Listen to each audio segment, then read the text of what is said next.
I'm an only child, and it wound up, that my father was a really sick man, a really sort of bad guy. And I could write a book about it, which I've already done, a 600-page book. So when I was individuating, when I was in college, he was so fused with me and wanted to possess me and was so unconsciously identified with me and vicariously getting off on my accomplishments that he did everything he could to obliterate that individuation urge and that creative impulse that I was becoming intimate with.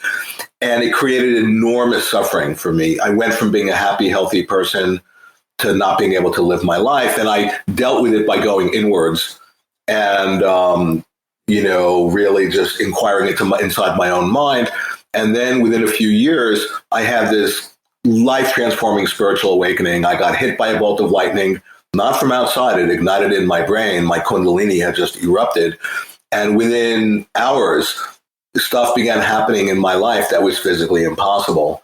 But I was so ecstatic because I was realizing we're having a collective dream. We're all dreaming this up together, and I was so unprepared for what I was realizing. I was 24.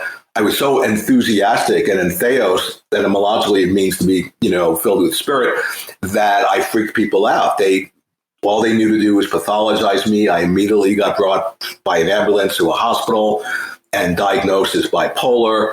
And I knew I was having a spiritual awakening. It couldn't have been more clear to me, and that's what saved me.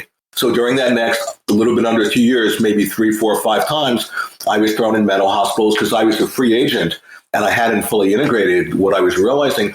Now I say the same thing I'm saying 40 plus years ago, but instead of being hospitalized and diagnosed, people are paying me money to study with me. So it's been quite a change, but I was fortunate to be able to extricate myself very quickly from the psychiatric system, or it would have killed me.